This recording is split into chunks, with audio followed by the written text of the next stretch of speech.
Welcome to sample 8 of question 1. In our usual manner, the question is attached at the beginning of this video. So I'll go through it for the sake of emphasis.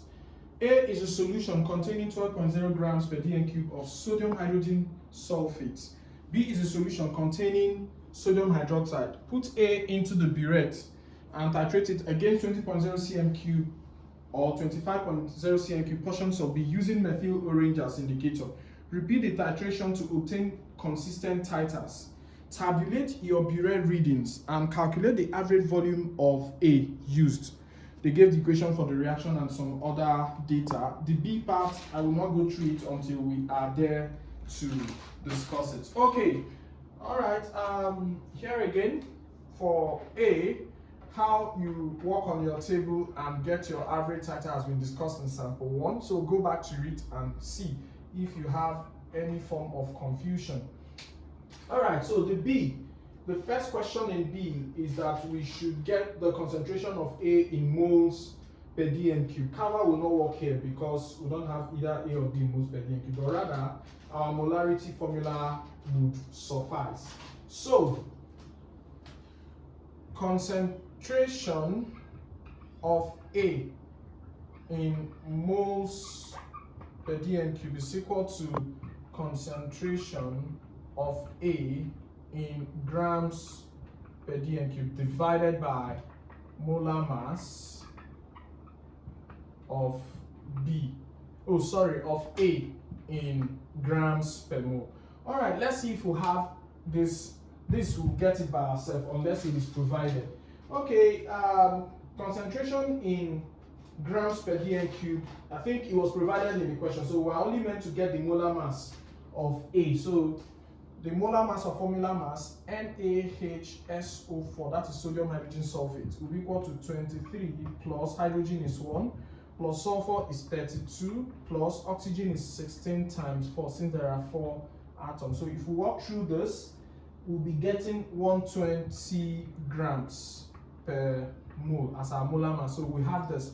Therefore, concentration of A in moles per dm cube will be equal to this, which is 12 divided by 120, and it will leave us with 0.100 moles per dm cube. So this is our concentration of A in moles per dm cube. So let's go to sub number 2. So sub number 2, what did it ask us to get? They asked us to get the concentration of B in moles per dm cube. Yes, Mr. Kava formula comes in because we already have this. So CAVA over CBVB equals NA over NB.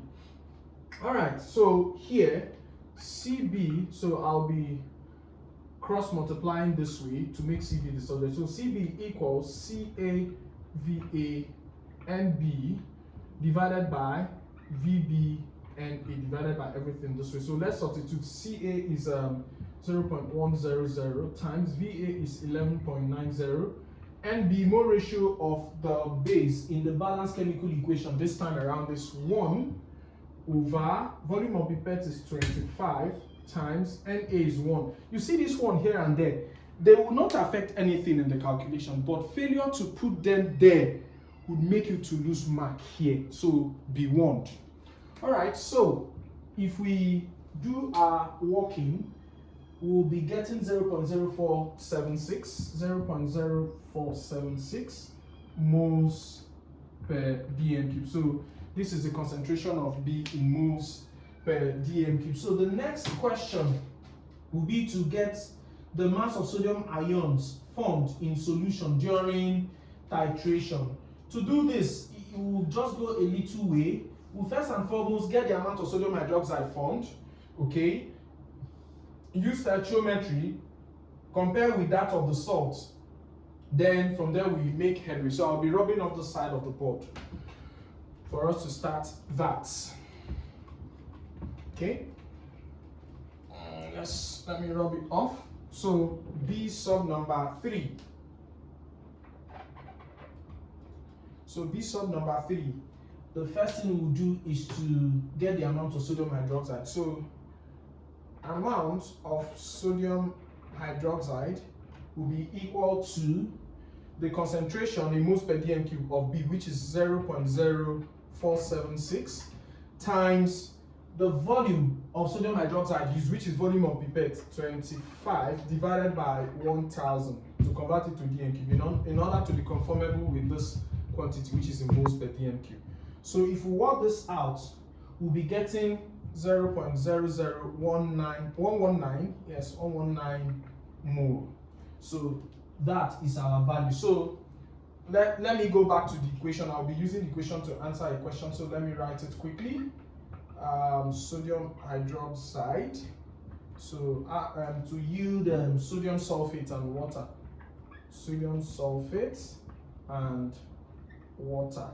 Is the equation balanced? Yes. So you see that 1 mole of sodium hydroxide will give us 1 mole of the salt, because they said the mass of sodium ions formed, meaning the mass of sodium ion in the salt here, which is sodium sulfate. All right, so from this place here, we can see that 1 mole of sodium hydroxide reacts to give us 1 mole of the salt, sodium sulfate. So we'll have the amount of sodium sulfate. This is the beauty of stoichiometry. Therefore, 0.0119 mole of sodium hydroxide will also give us the same 0.0119 mole of the salt, sodium sulfate. All right, I think we've got the amount of the salt formed. The next thing is to try and get the mass of the sodium ion formed. Okay, from here we are going to write an ionic equation. Okay, let me move over here. I don't want to go too down.